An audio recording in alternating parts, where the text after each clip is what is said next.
Hey guys, welcome back to Be Rich. Before we get into the video, I wanted to bring to your notice that my uncles VinodSrinivasan, Anand Srinivasan and I have rolled out our Substack, which is basically a blog/newsletter where we're going to post our original research onto it. And we've analyzed macroeconomic trends. And a lot of you know my uncle Anand Srinivasan and I regularly write for The Hindu. And these articles are also going to be made available for you in the Substack. The link is moatinvesting.substack.com. You'll find it in the description and in the video right now. We hope you go check it out. We've put a lot of time and effort into it. And please give us comments and feedback on what you read. Thank you. Hey guys, welcome back to Be Rich. I am going to be presenting today's video. Both my uncles are busy with their commitments and will be joining me back on Monday. But until then, we are going to be discussing the inflation report which has come out by the Federal Reserve today, and I hope that you enjoy this video. So, what has been going on with inflation in America? Well, I'm glad you asked. So, inflation in America is a topic which we've discussed on this channel multiple times. Inflation, for those of you who are unaware of what it means, it basically just says when the price of a certain basket of goods rises above what it was before. So, how does inflation come about? There are many forms of inflation.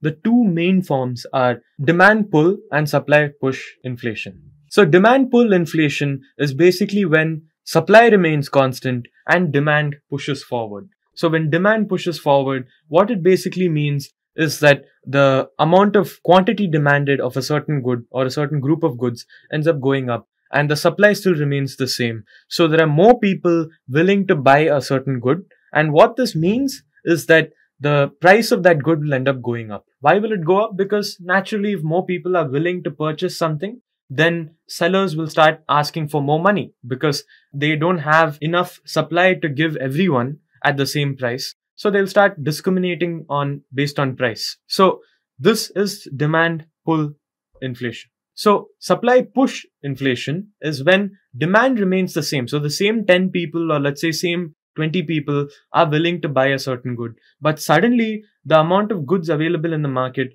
has gone down to say 15 from 20. What this means is that supply has fallen of a certain good, and because supply has fallen, there is a lesser amount of goods than the amount of people demanding those goods in the market. So people start naturally paying a higher and higher price until they stop seeing that good as worth it in that price level.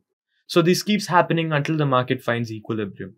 So these are the two types of inflation. The inflation which we saw during the COVID crisis was one of supply push. Supply push because demand had remained, but supply had come down because of supply chain issues with COVID restrictions and not being able to move around. So you saw supply push inflation. So supply push inflation need not come when the economy is doing well. The supply push inflation may even come when the economy is doing poorly. So that is the scarier form of inflation for those of us who are in tune with the economy. However, when you talk about demand pull inflation, this can come about when the economy is doing quite well, the market is running forward, and everyone is jubilant, everyone is euphoric, and we all want to buy more.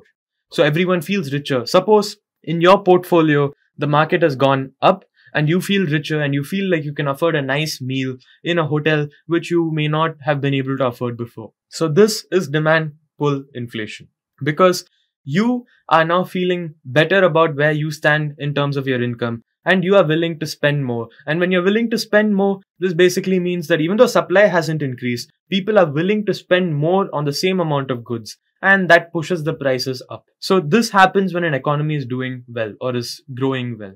And what we see is that the US economy, after an initial supply push inflation, had been facing demand pull inflation after that because the interest rates were pushed very low to 0%.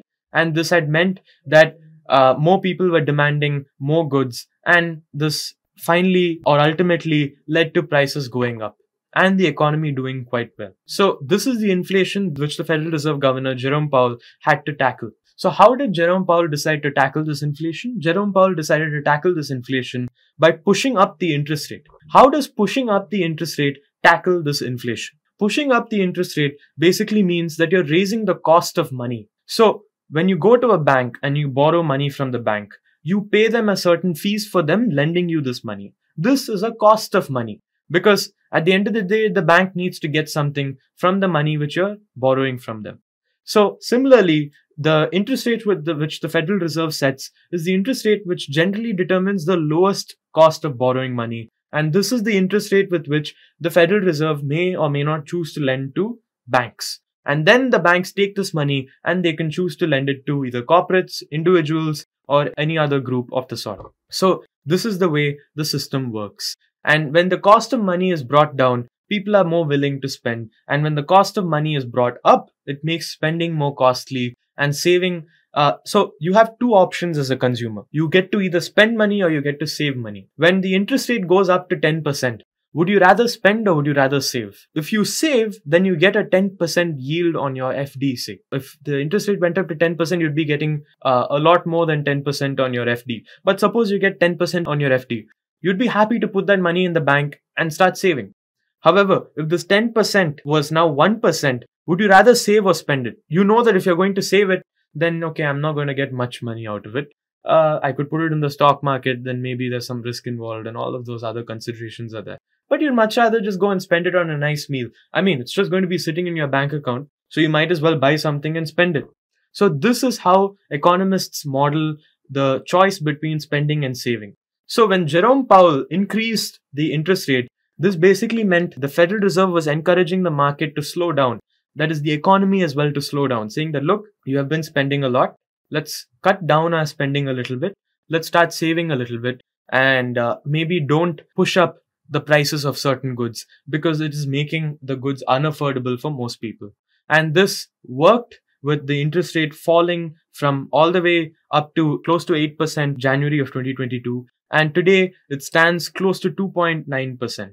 So an inflation of 2.9% in July, which is the headline inflation, and it's the annual percentage change in inflation, is quite good news because the Federal Reserve was able to cut interest rates from all the way almost above 8% down to 2.9%. This is news which the Federal Reserve accepts with open arms, and we'll end up probably seeing the Federal Reserve start to ease on the interest rate and start to push it down a little bit, because the Federal Reserve is proactive rather than reactive, and the Federal Reserve would not want the economy to go into a recession. What Jerome Powell is trying to do here is a soft landing. A soft landing for an economy is basically when you're trying to land the economy down to the ground without crashing the economy. So imagine the Mars probe, or let's say a Mars rover, which we're trying to send from down on Earth all the way to Mars. And before it lands on Mars, we deploy parachutes, we have sort of jet streams to ensure that the Mars rover is able to make contact with the ground without damaging the payload. And this is the idea of a soft landing, where imagine the US economy as a satellite, or a rather Mars rover, which needs to land on the Martian soil, that is the ground, without breaking. And this is something Jerome Powell has been trying to do and seems to be doing quite successfully as far as we're concerned. However, there has been recent data that the labor market has not been doing as well as it was before. Although this is not concerning per se, this is something which cautions the Federal Reserve to make sure that they don't mess up the soft landing and they end up tanking the economy somehow. So those in the market believe that a few rate cuts are inbound, and the Federal Reserve data which was shared, that is the inflation data which was shared, has been quite pliant with what the Federal Reserve has been planning to enact. And we basically see that a 2.9% inflation is quite desirable for the Federal Reserve as things stand today. Their mark is 2%, but where it stands at 2.9%, it's not that far off from their mark. And they may consider cutting rates up in the future. And this opens up more room for the Federal Reserve to be able to cut rates from where they are today, which is at about 5.25 to 5.5% as the official rate. So what does this mean for investors like us? What this means is that yes, Federal Reserve rate cuts may be inbound, and the data today which has come out tells us that it looks more and more promising that these rate cuts might be coming. And if they do come, we might end up seeing the market go up in celebration. I'm not sure by how much or whether it might even go up. Maybe the market might be underwhelmed by a rate cut. If the market has been expecting, let's say, 75 basis point rate cut, and Jerome Powell only cuts it by 25 basis points, then we're going to see some anger in the market and we're going to see certain sell-offs maybe. But as of today, all it seems to us is that yes, the Federal Reserve has more room to cut rates from where it is today. And that being said, this is all I have for you today. Thank you for watching Be Rich. If you liked it, please hit the like button.